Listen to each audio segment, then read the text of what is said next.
Tá no ar mais um episódio do BaiCast, o podcast da Baico, onde falamos de empreendedorismo, gestão, avaliação de empresa e, claro, compra e venda de negócio.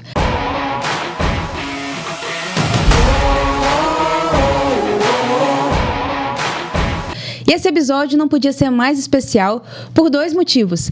Hoje estamos inaugurando aqui o nosso novo cenário. Comentem aqui o que vocês acharam desse novo visu, para a gente poder entregar não só mais resultado e conteúdo, mas também um visual muito sugestivo para que a gente fique à vontade trazendo grandes nomes aqui.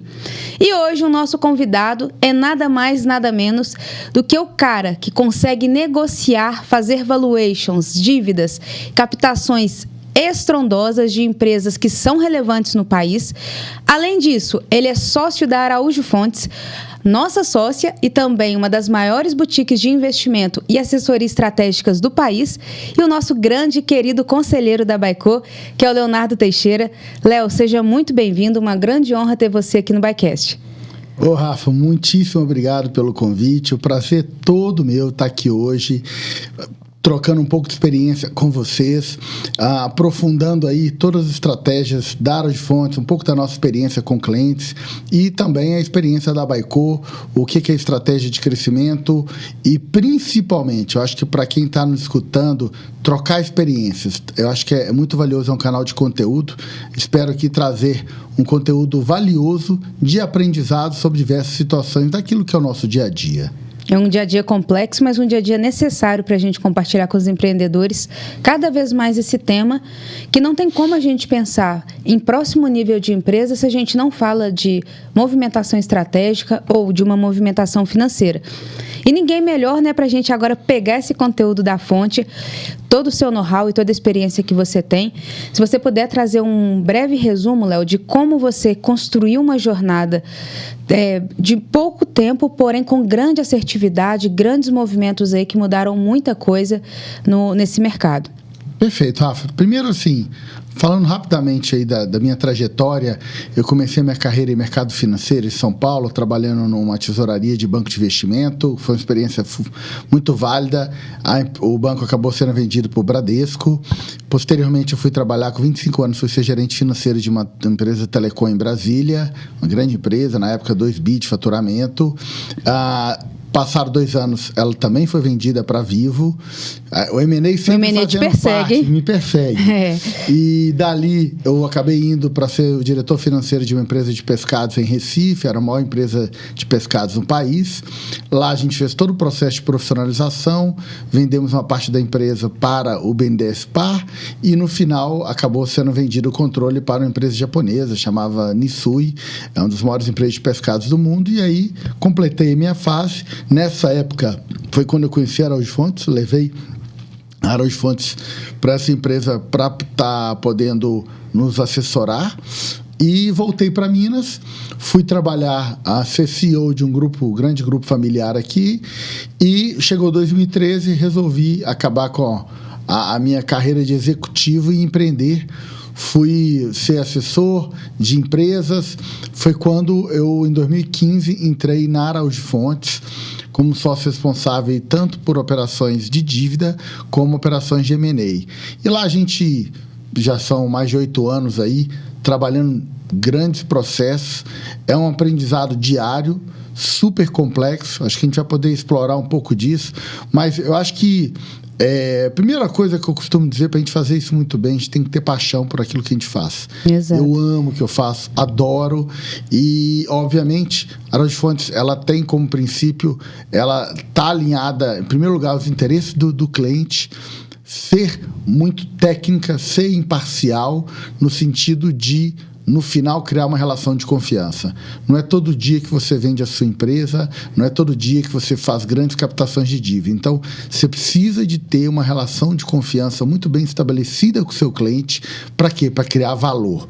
E essa é uma tônica que a gente enxergou também na Baico. Quando a gente fez o investimento na Baico, dentro de uma lógica de segmentação, a gente trabalha no mercado de médias empresas e grandes empresas.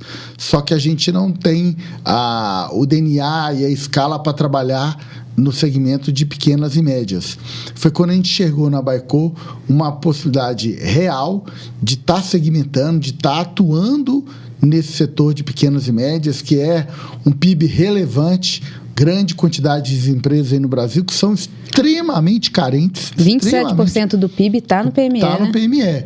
E são muito carentes de assessoria, são muito carentes de informação, são muito carentes de gestão, de governança, de estratégia. Elas são menores, consequentemente, a possibilidade que elas têm de se capacitar, de estruturar é muito menor. Daí a importância da gente estar prestando um serviço de consultoria, de assessoria para esse tipo de cliente. E foi o que a gente chegou na Baico, além dos empreendedores, do time Baico ser extremamente competente, tinha o DNA para atuar nessa segmentação e daí, como você disse, com todo o crescimento do negócio, a gente cada vez mais está ampliando a estratégia de expansão aí da Baico, um item que a gente deve comentar aqui, além da mudança de modelo de negócio, cada vez mais atuando na preparação das empresas para fazer o M&A, também ajudando demais no processo de negociação, no processo de fazer o M&A acontecer, que é muito, costumo dizer, fazer o valuation é fácil. O difícil é realmente tirar do papel e transformar aquilo no negócio. Eu acho que a Baico está caminhando muito forte, com o mesmo DNA aí que a Araújo Fontes tem no histórico dela, de mais de 30 bilhões de transações, mais de 300 transações. A gente espera a mesma, foi o que a gente enxergou na Baico e agora ela está fazendo essa trajetória para poder ajudar realmente os clientes a viabilizar esses negócios numa segmentação de pequenas e médias empresas. E, além disso, um outro item que a gente deve explorar aqui um pouco, da mesma forma que a Araújo Fontes faz, otimizando a estrutura de capital das empresas, como se eu trago um sócio aportando capital para ajudar no crescimento da empresa, você também pode trazer capital de terceiros. E é por isso que a gente trabalha muito com assessoria em dívida, buscando captações, buscando ou captação de dívida, ou alongamento do perfil da sua dívida, ou até a reestruturação da dívida no momento como o mercado está hoje super difícil, taxa de juros muito alta, as empresas estão carentes de uma ajuda técnica especializada, que conhece muito bem esse assunto para ajudar o empresário a sentar com os bancos para poder negociar. Não é um processo fácil, não é simples, mas essa ajuda técnica, essa colaboração, ela é extremamente importante para o sucesso das transações e a gente está enxergando isso na mesma proporção, enxergando essa carência dos empresários, das pequenas empresas na questão de dívida e aí o que a gente planeja realmente é pensar a Baico também atuando nesse sentido de cada vez mais estar ajudando o seu cliente, seja no M&A, seja na dívida. Trazendo mais acesso a esse mercado, né, Léo? Que se a gente parar para pensar, igual você mesmo disse, é um mercado que tem expressão em PIB, é um mercado volumoso, é um mercado que, dependendo da região, dependendo da cidade, ele movimenta, talvez seja a maior empresa daquela região, daquela cidade.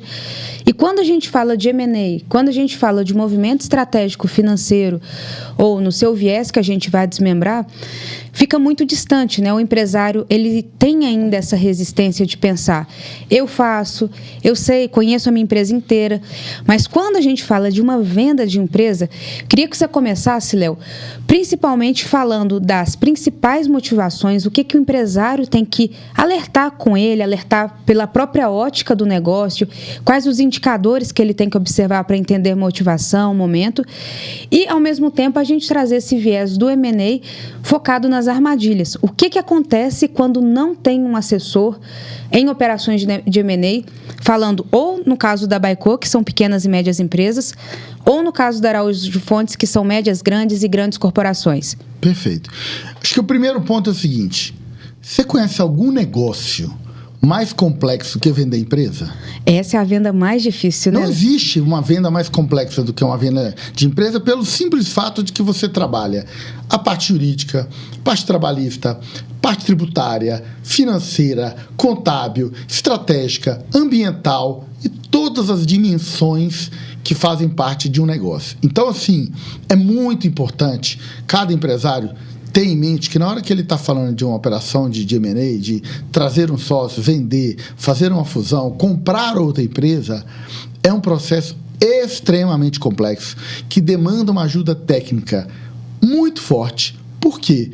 Aquilo ali tem total potencial para criar valor para a empresa, para o acionista, mas também tem um enorme potencial para destruir valor, dependendo de quem está na compra ou de quem está na venda. Como todo negócio, tem a sua complexidade, mas esse é o mais complexo. Então, eu costumo dizer que, independente de quem seja, esteja preparado. Porque, e aí, quando eu falo estar preparado, esteja do lado de pessoas que entendem aquilo que você está fazendo, que vão sentar na mesa, que vai saber fazer aquilo, diminuindo os riscos. Geralmente, o empresário ele tem uma cabeça de, o valuation, a empresa vale tanto, esquece o resto. E não pode, porque uma coisa a empresa vale 100, só que ela tem muitos passivos, dívidas, obrigações. Na hora que você vai para uma negociação, se você não trabalha bem o teu risco, o teu passivo, as tuas dívidas nessa negociação, o seu valor acaba sendo muito menor. Se você tem 100 de valor ali, só que você tem 60 de dívida, acaba que o líquido é 40. Só que você se planejando e fazendo um trabalho de preparação, eventualmente a tua dívida não é 60, é 40, que você vai estar muito mais organizado. Porque você identificou nessa preparação da empresa, então você investiu minimamente um tempo. Se organizou. Para organizar o negócio, para que a gente vá mitigando ali possíveis milhões que vão ficar na mesa se a gente não tomar conta e enxugar ali e voltar ali para o bolso do empresário, para o fundador da empresa. Exatamente isso. E aí, voltando à tua pergunta, quais são os motivadores de uma transação de M&A, de fusão, de aquisição? Eu acho que, assim, o primeiro motivo que a gente vê muito acontecer é sucessão. Muitas vezes o empresário não tem uma sucessão, o filho não está no negócio, ou não tem aptidão para tocar o negócio, e aí precisa de ter muita autoconsciência do que é o limite de cada um. Não é porque é seu filho que ele tem a obrigação de tocar o negócio, porque é da família, tem a obrigação de continuar. Porque se não tiver aptidão, se não estiver preparado, o que vale 100 pode valer 50 amanhã e depois de amanhã pode ser negativo. Quantas empresas não sobrevivem? Quantas empresas quebram no tempo? Porque o valuation, ele é volátil, né, Léo? Ele não depende só da sua empresa. Ele depende de um certo nível de elementos, de profundidade também daquela análise que a gente vai fazer e também o momento que a empresa está sendo preparada para a venda. Perfeito. Fatores internos e externos, né? Ou seja, exatamente, depende do teu resultado, depende da forma como você cria valor, mas também depende do mercado. Tem momentos que o mercado está péssimo, tem momentos que o mercado está muito bom, tem momentos que você vai ter bons resultados, tem momentos que você vai ter resultados ruins. Então, eu diria que esse é o primeiro, a sucessão é o primeiro fator que motiva os empresários a buscarem um processo de M&A. Um outro fator é a consolidação. Hoje, cada vez mais, os mercados estão extremamente consolidados, a escala passou a ser um item extremamente importante. Então, é muito importante você pensar que, dependendo de onde você está, é importante ou o seu comprador ou você partir para um movimento de escalar, de consolidar, e aí você tem que se enxergar naquilo. Olha, eu sou muito pequeno, cada vez mais a minha situação vai ser complexa para gerar valor, para criar valor no meu negócio. Faz sentido eu vender para o maior? Faz sentido eu me juntar com o maior? Então, esse é um outro ponto. Outro ponto importante, a diversificação. Muitas vezes você pode querer comprar uma empresa para diversificar seu negócio. Você pode querer se juntar com outro para diversificar, trazendo outras linhas de negócio. Vamos imaginar que você está no setor que ele não passa por um bom momento, mas faz sentido você se juntar a outra empresa ou comprar uma outra empresa com uma linha de negócio diferente para o teu risco, para o teu modelo de negócio não ficar muito concentrado, muito arriscado a determinadas condições de mercado. Então, eu acho que existe também a opção de se fazer um M&A quando existe uma dificuldade financeira, também acontece muito. Sim, quando o empresário não se prepara, a corda está no pescoço, ele precisa de alguma forma realizar algo para talvez não sair com dívidas milionárias no mercado e, infelizmente, ele vai ter que vender a preço não tão atrativo o negócio. E aí é um problemão, sabe por quê? O grande erro dos empresários é errar o tempo, timing. Muitas vezes o negócio não está bem, não tem chance de recuperação, ele não consegue, ele está limitado e ele demora demais a tomar uma decisão. E às vezes a empresa está mais ou menos, ela tem um bom valor. Quando ela está muito ruim, não tem milagre. Então, essa é uma outra coisa que... E vender uma empresa leva tempo, né, Léo? Leva tempo e não é... Um bom assessor é alguém que vai te ajudar no processo, mas ele não faz milagre, não. Se você deixou o caldo entornar, se o mercado está muito ruim, ou se a empresa está com resultados extremamente ruins, ninguém vai conseguir fazer milagre naquilo. Por isso é tão importante se preparar, estar atento ao tempo, que às vezes você prorroga uma decisão desse tipo. Quando você vai ver lá na frente, seu negócio já está quase quebrado, com baixo interesse de outros compradores. Então, é muito importante você se preparar para isso, organizar seus números, organizar a sua gestão, sua governança, porque isso acaba criando valor na hora que você estiver interagindo com qualquer investidor. Então, só para a gente recapitular, Léo, a ferramenta, a assessoria como um todo, ela é a mesma, porém a gente vai ver vários fatores de motivação que antecedem a esse movimento. Então, só para a gente recapitular, o primeiro que você falou foi sucessão, empresas boas que não têm sucessão. É importante que o empresário fique ali 5 anos, no mínimo, à frente desse movimento, para que ele possa se precaver e preparar a empresa. O movimento também da consolidação, vários mercados se consolidando, até pequenas empresas, né, juntando ali vários negócios, né, pequenas indústrias se unindo, corretoras de seguro, vários negócios ali tendo esse movimento e médias e grandes também. Depois a gente passa para o mercado, para uma visão de diversificação, então menos risco ou maior avenida de mercado, maior avenida de receita que eu posso criar. E o quarto motivo, né, dentre outros também, mas empresas que não se prepararam, não conseguem mais permanecer no mercado e agora o mercado vai pagar pelo despreparo dele, o valuation vai lá embaixo, mas é uma saída aí para ele vender. Exatamente isso. Eu acho que esses são os que mais acontecem. Existem outros, muitas vezes você precisa de uma complementariedade ao teu negócio. Eu vou comprar uma empresa porque ela tem uma tecnologia. Vou complementar meu negócio? Acontece. Uhum.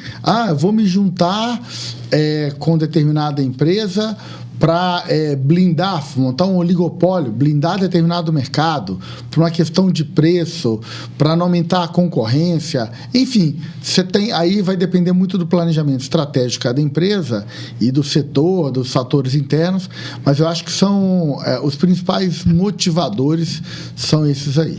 Então, entendemos a motivação, entendemos agora a importância de preparar a empresa com tudo isso que você disse, desde a parte de verificação legal, ambiental, contábil, tudo isso então já é verificado antes da gente lançar a empresa no mercado, para a gente fazer esse movimento estratégico que é vender participação da empresa a troco de um valor. Então a gente vende o equity, né, que é o percentual que a empresa tem, pelo valor que a gente entendeu que o mercado está propenso a pagar e também as métricas criadas de valuation sobre o potencial do projeto como um todo. Léo, agora conta pra gente, nessa visão de movimento estratégico de M&A, você já falou que é complexo, nada mais complexo do que vender uma empresa, também exige tempo, não é algo que vai ser imediato, tem que ter um investimento de tempo, de muita consciência também nesse processo.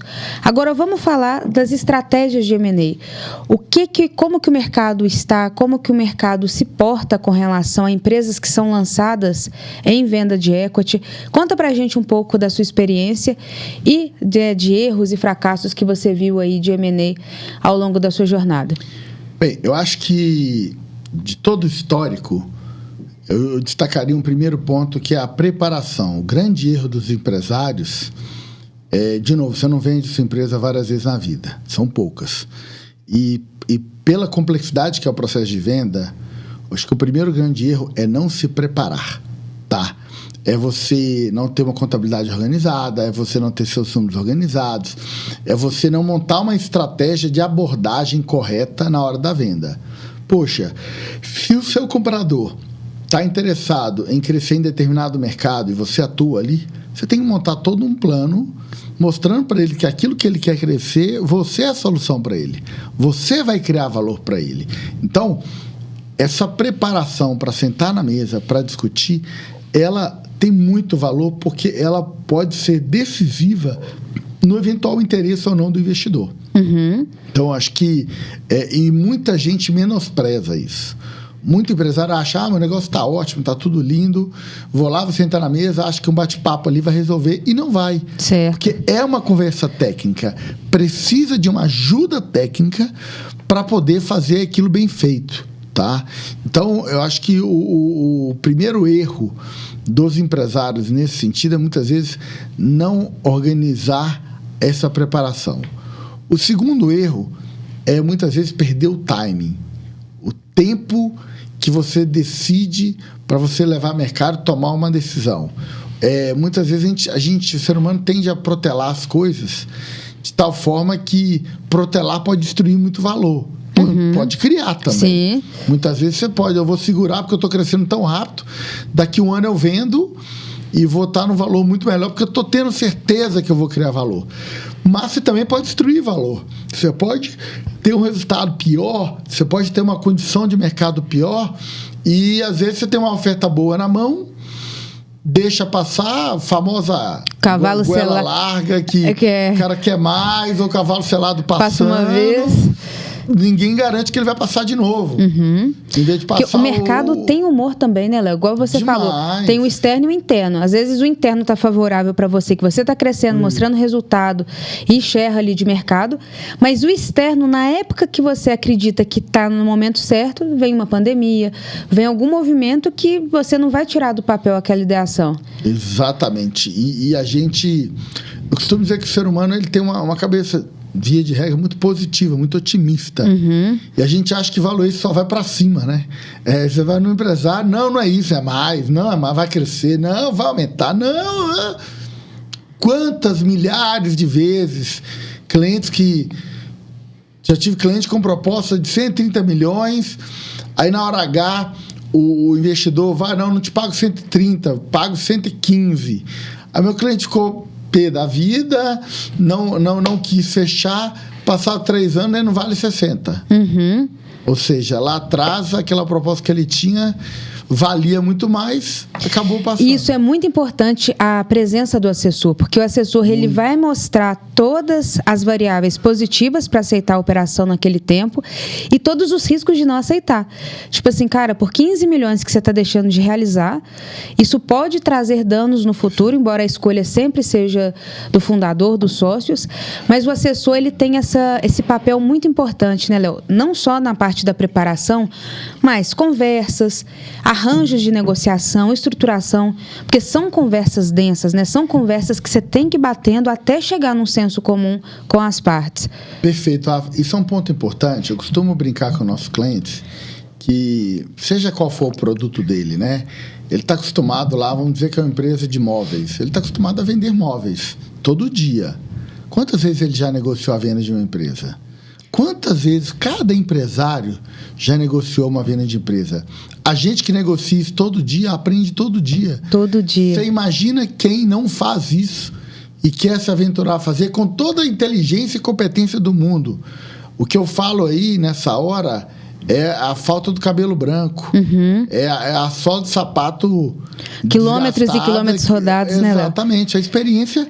E as armadilhas, elas vêm justamente para poder fazer com que o negócio não aconteça, ou se acontecer, quantos casos que nós temos, né, de bastidores do nosso setor, que o cara vendeu e não recebeu, que ele não se preparou de forma jurídica para garantir toda aquela estrutura. Muita coisa. Olha, é o cara que vende a prazo e não recebe, é o cara que não se prepara nos números, o cara fala que, o investidor fala que a empresa dele vale 100, na hora H faz a diligência, arma tudo, o valor cai para 40, começa a criar uma série de passivos, possíveis passivos. Então, tudo isso é muito complexo e precisa ser bem endereçado, precisa ser bem cuidado, independente do empresário, se ele quer fazer um M&A ou não. Porque é o patrimônio dele. Então, aquilo tem que estar Talvez o maior patrimônio dele é o equity que ele tem. Tenha dúvida. E ele não tangibiliza porque é invisível. Aí ele não se prepara porque ele acredita que ele consegue fazer sozinho.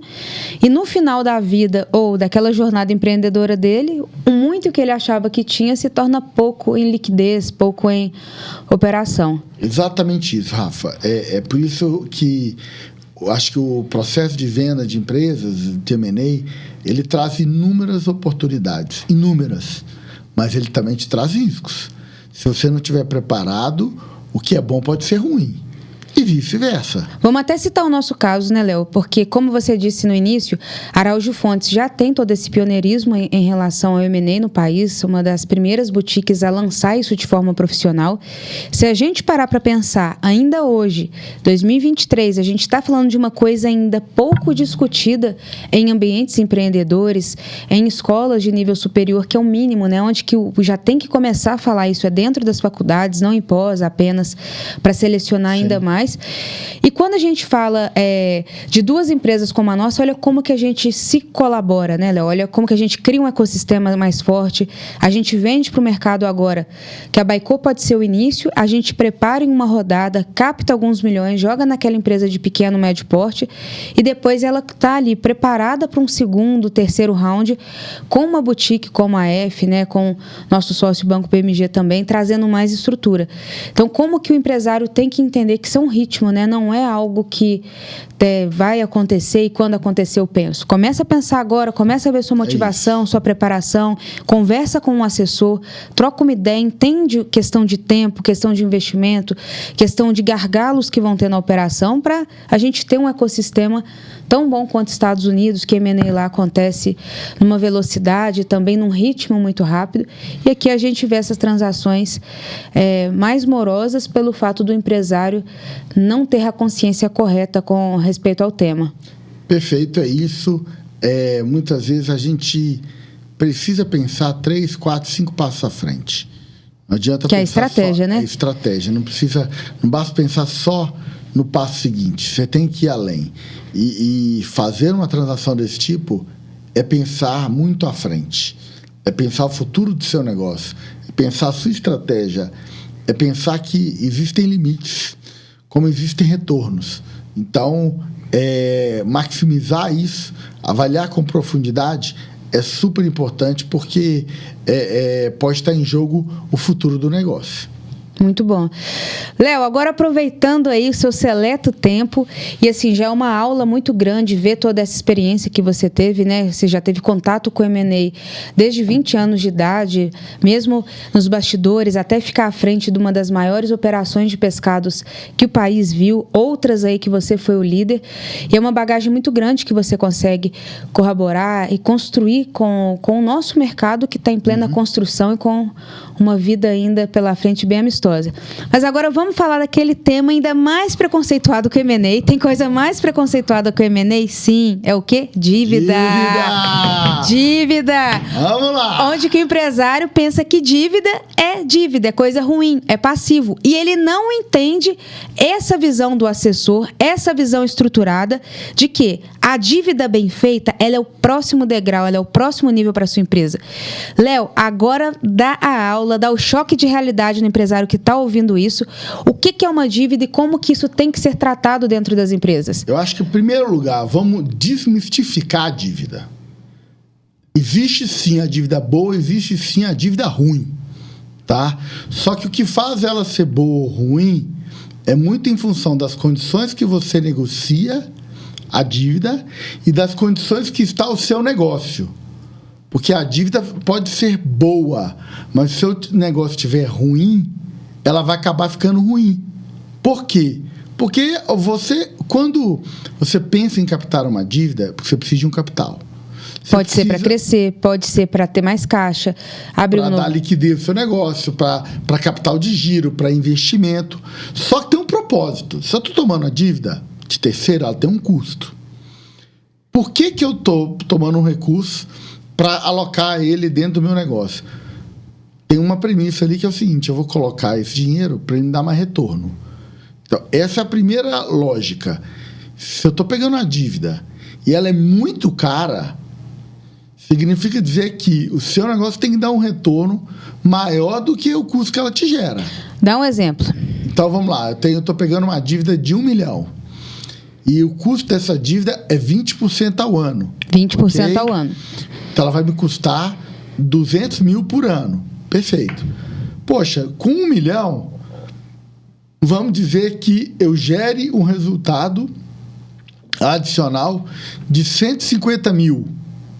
A pergunta que eu faço, essa dívida foi boa ou foi ruim? Ruim. Por quê? Porque 200 mil que eu estou pagando para ter aquele retorno. Se o retorno foi 150, eu paguei 50 mil para ter uma estrutura maior, mais arriscada, é algo que financeiramente não faz sentido. Agora, se eu perguntasse que o retorno é 300 mil, sendo que o custo da dívida é 150 mil. Eu dobrei a minha rentabilidade apostando num dinheiro de terceiro. Sim. Então, eu usei o risco do terceiro e, em cima disso, eu ganhei 150 mil com um dinheiro que não é meu, mas com base na minha eficiência, na minha estratégia, na minha gestão. E mais do que isso, o raciocínio é exatamente isso, só que tem mais um adicional muito bom. Imagina que você é uma empresa de lucro real. Qual outro benefício que a dívida te traz? O ganho da dedutibilidade do imposto de renda. Deduz imposto de renda? Deduz a despesa financeira na medida em que eu tenho lucro real na empresa. Se eu captei a dívida e gerou 150 mil de despesa financeira. Que é os juros. Que é os juros do ano. Eu vou pegar aquela despesa financeira, vou deduzir da base de imposto de renda. E contribuição social. Exatamente. Então, se você teve um lucro de 500 mil no ano, se eu tenho 150 de despesa financeira... Você paga sobre 350 mil. Eu vou pagar sobre 350 mil imposto de renda e não sobre os 500 mil. Então, a dívida te traz o benefício de reduzir a sua base de pagamento de imposto de renda quando você tem lucro real. Então, eu acho que isso é importante para entender que a dívida ela pode ser muito boa, ela pode criar valor, mas ela também pode destruir valor. Qual outra função da dívida? Te dá liquidez. Eu tomo a dívida para ter liquidez no meu caixa e tento alongar a minha dívida o máximo possível. Quanto mais curto prazo a dívida tiver, maior risco para a empresa. Quanto mais alongada ela tiver, menor risco. Por quê? Porque eu não pressiono o meu caixa. A obrigação não fica tão imediata. Não fica tão imediata. Eu não pressiono o meu caixa a ter que pagar aquela dívida em tão curto prazo. Esse é outro erro que os empresários cometem. Por quê? E assim, não é fácil lidar com bancos, todos nós sabemos. É um segmento muito bem estruturado, de pessoas estruturadas e de alto retorno. Então, você também tem que estar preparado, estruturado para negociar com o banco. Você precisa de ajuda, precisa de um assessor, quero fazer uma dívida alongada, captação de recursos para um novo investimento. Se você tiver a ajuda de alguém especializado para poder fazer aquilo, você pode ter um retorno muito melhor. Você imagina que uma dívida que você vai captar aí, ela pode custar 20% ao ano, mas ela também pode custar 25% ao ano. E 5% de acordo com o montante que você pega de principal. Muito dinheiro. É dinheiro na mesa. Muito dinheiro. Por causa de uma consultoria técnica, né? Exatamente. E mais, a consultoria, a assessoria te ajuda a mostrar se a sua conta está certa. Eu vou usar o dinheiro para quê? Qual o propósito? Eu vou pegar 5, 10 ou 20? Você tem que entender o modelo do teu negócio. É para capital de giro? Vamos calcular o capital de giro.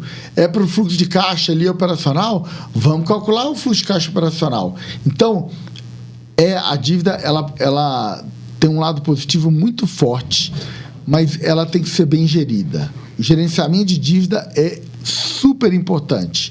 Porque senão você vai fazer, em algum momento, você pode fazer uma besteira no teu balanço e ficar muito alto. O custo fica alto. Então, e o brasileiro não tem essa cultura de fazer uma boa gestão de dívida.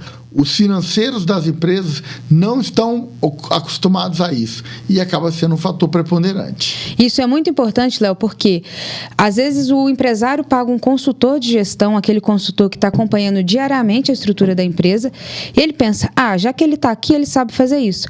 Mas vamos fazer uma analogia agora com a nossa saúde, que é o nosso bem mais importante. Eu tenho ali um clínico geral que acompanha a minha família há muito tempo, mas eu estou sentindo dor na minha mão, que é para eu buscar mais, para eu pegar muita coisa. Não, o clínico geral resolve.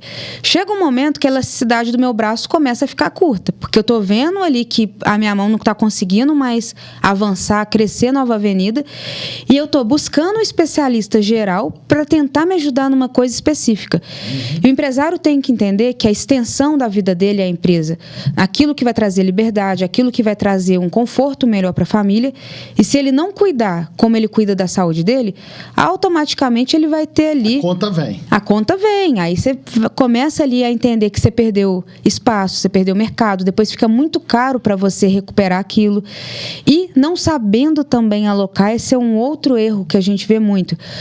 Quando o empresário capta ali 2, 3 milhões de reais, ele, na cabeça dele, ele tem o feeling, só que ele só precisa gastar 1.800.000, de repente ele começa a inventar a moda, começa a reformar o prédio, começa a fazer muita coisa imobilizada que não tem retorno. Ô Rafa, daí, isso é extremamente importante, que os empresários não têm noção do que é a capacidade de pagamento da empresa deles. Ele não sabe onde ele vai usar o dinheiro da dívida, ele não sabe qual que é o retorno que aquilo vai trazer, qual que é o fluxo de caixa dele para os próximos anos. Então, daí, ter o assessor técnico, ter alguém para ajudar a interpretar isso, a diagnosticar e planejar, fazer o planejamento financeiro estratégico do negócio, ainda que seja uma pequena empresa, não importa. Isso é uma demanda de qualquer um. Se você não se planejar, você vai fazer besteira ao longo do caminho.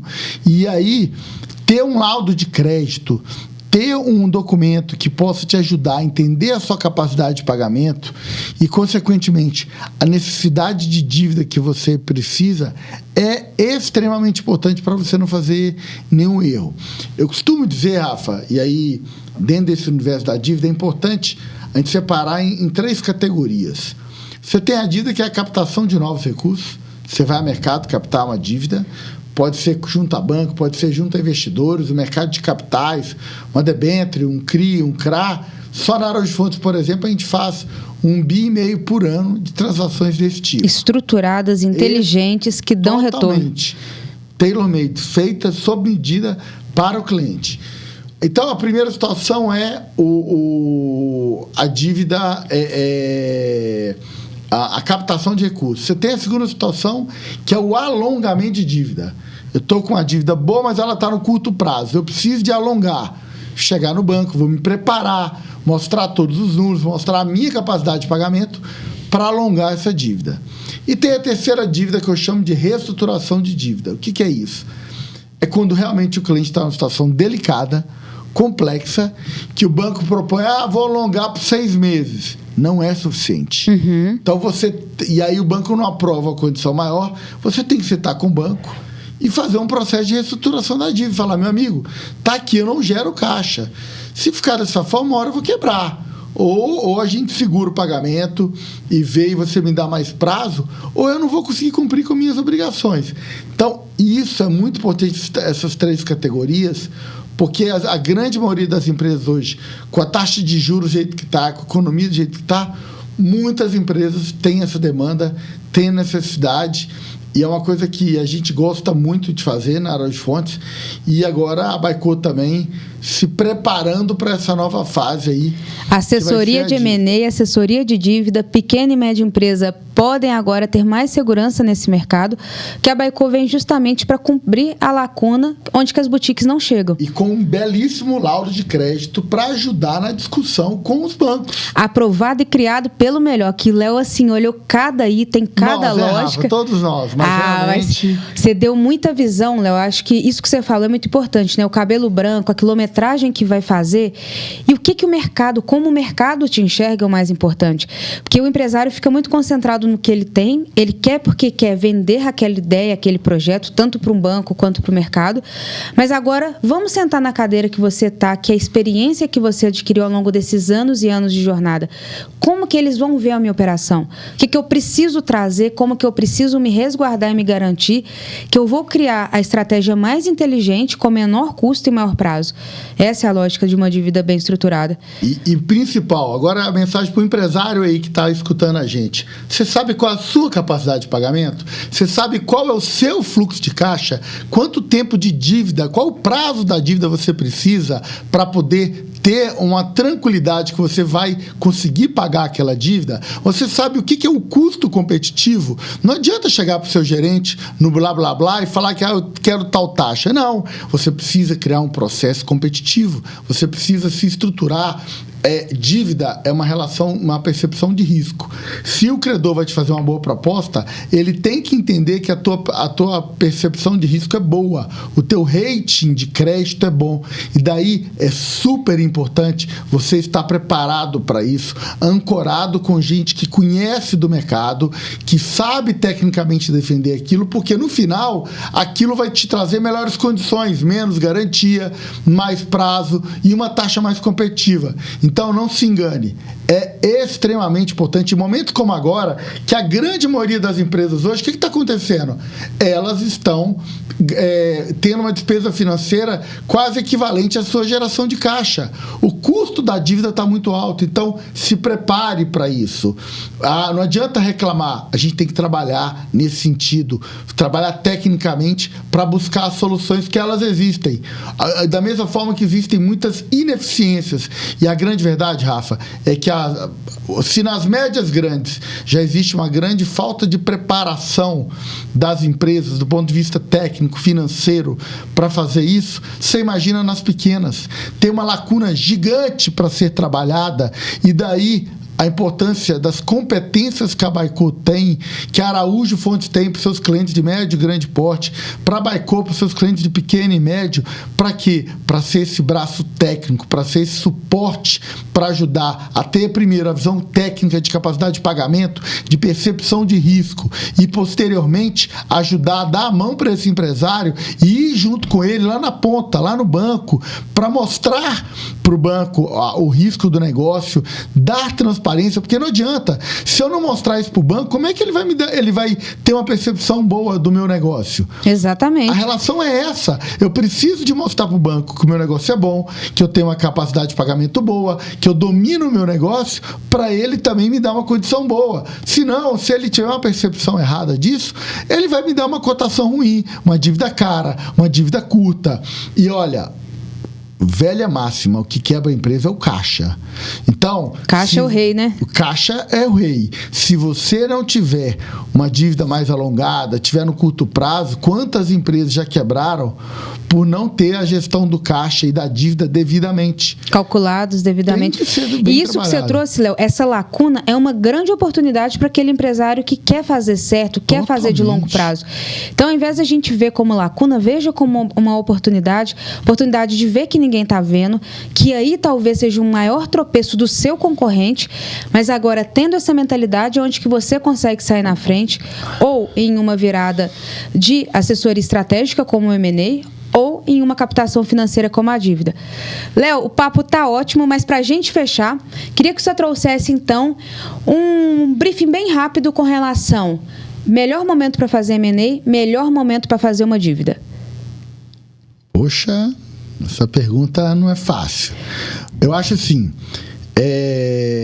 os dois têm uma condição básica, estar preparado, tá? Não importa o momento de mercado. Se você não estiver preparado, o que eu chamo de fatores internos, você não vai fazer uma boa dívida ou você não vai fazer uma boa transação de M&A. Por quê? Você vai deixar dinheiro na mesa. Uhum. A percepção de risco e a percepção de valor, ela está diretamente atrelada à tua preparação. Se o cara consegue enxergar o valor do seu negócio, ele vai te pagar mais. Você vai ter um valuation melhor. Se o banco percebe o menor risco do seu negócio, ele vai te dar condições melhores da sua dívida. Então, eu acho que esse é o primeiro ponto. A preparação. O segundo ponto é a motivação e o tempo. O que eu chamo de motivação e tempo? Eu quero fazer um M&A, o que me motiva aquilo? Estrategicamente falando, e o time daquilo, eu não posso demorar muito tempo. Muitas vezes os empresários passam do ponto. Num bom momento, a gente tem que vender a ação na alta. Uhum. Então, se eu estou bem, talvez aquele é o melhor momento de eu vender. E é contra-intuitivo, né? Diferente daquele cara que quer vender um negócio quando ele está muito mal das pernas. Entendeu? Então, a gente tem que pensar dessa forma, porque na hora que você está muito mal, vai ter pouco comprador. Se tiver tiver algum, tá? E na hora que você está muito bem, vai ter muita gente interessada. E ser desesperado, você não tem energia para negociar, para brigar, para trazer 2, 3 milhões a mais para rodar. E vai faltar interesse. Quem que vai querer comprar um negócio que está mal? É muito mais... Tem gente que quer? Tem. Que é oportunidade, né? É oportunidade, é os abutres. Mas é muito menor. Se você estiver muito bem, vai ter muito mais gente interessada. E na dívida, a mesma coisa. Você tem que pensar a liquidez e o uso do dinheiro. Eu estou tomando a dívida para quê? O retorno que eu vou ter do meu negócio compensa a dívida que eu estou tomando? Porque tomar por tomar também não adianta. Então, o meu negócio está bem gerido, não existe dívida boa em empresa ruim. Se o negócio estiver mal, qualquer dívida vai ser ruim, porque você não vai ser capaz de pagar os juros daquela dívida. Então, eu costumo dizer o seguinte: ninguém quer dar crédito para quem tem carne podre, tá? Então, eu não vou salgar a carne que já sabe que não vai vingar, podre, né? Que não vai vingar. Eu vou dar crédito para quem? Pro filé, para carne boa. Exatamente. Que vai servir pro mercado no futuro, que vai ter atratividade. E a mesma coisa no M&A. Meu interesse vai ser em coisa boa. Se for coisa ruim, ou que o mercado está muito ruim, certamente vai ser um momento pior. Tem hora que não tem alternativa. Tem hora que, por falta de alternativa, você tem que fazer aquilo. Mas aí a importância de fazer o planejamento, a preparação para ir no tempo certo e maximizar valor, seja na dívida, seja no equity, seja no M&A. Excelente, Léo. De antemão, Léo, queria te agradecer pelo tempo, pela aula, por ter aí toda essa sabedoria e o prazer de compartilhar. Isso é um dos atos mais nobres das pessoas, né? Quando elas conseguem transmitir a paixão delas. E te agradecer pela Baico, por ser o nosso conselheiro, por nos ajudar nos dias ruins e também nos motivar nos dias melhores, mostrando ali sobriedade, onde que está o melhor mercado, o que a gente tem que fazer. A importância do M&A, pessoal, falando agora da nossa parte, que nós passamos por uma rodada. É justamente isso. Você se une a pessoas melhores, pessoas maiores, pessoas que têm uma experiência que vai reduzir os seus erros. Reduzindo isso, você vai conseguir chegar na linha final ali da sua jornada com mais saúde financeira, com mais disposição, com mais energia e mostrando para o mercado que o seu projeto, que você fez com tanto carinho, idealizou, ele de fato deu certo, mas com essa base aí de bons movimentos estratégicos feitos aí ao longo da vida da empresa. Léo, de coração, muito obrigado pelo seu tempo, obrigado também pela sua generosidade e por ser aí uma grande pessoa que contribui conosco diariamente. Rafa, eu que agradeço esse momento, essa oportunidade. Eu queria fazer um agradecimento especial tanto a você como o Diego, todo o time Baico, mas um carinho muito especial com vocês dois que estão liderando esse negócio, que a gente acredita muito. É um time extremamente competente, que a gente acha que tem muita coisa para voar ainda. Todos nós da Araújo Fontes, em nome da Araújo Fontes, admiramos demais todo o time da Baico, acreditamos no negócio, acho que estamos no início de um grande voo aí. E, pessoal, quem está aí nos assistindo, saiba que estamos aqui abertos, preparados, prontos para ajudar vocês. Tem um mercado enorme aí para ser atingido e contem com a gente, contem com a Baico, que é uma empresa de alto gabarito, de alta competência, e tenho certeza que vocês vão voar longe, cada um desses empreendedores que estiver nos assistindo. Maravilha, Léo. Quer saber mais, pessoal? Se você é uma empresa de médio e grande porte, procure em Araújo Fontes, está o link aqui embaixo. E se você é aquele empresário de pequeno e médio porte, mas tem uma mentalidade de fazer multimilhões lá na frente, vem conversar aqui com a Baico. Temos ótimos consultores para poder ajudá-los aí nesse importante movimento. E nos vemos aí, pessoal, no nosso próximo episódio do Baicast.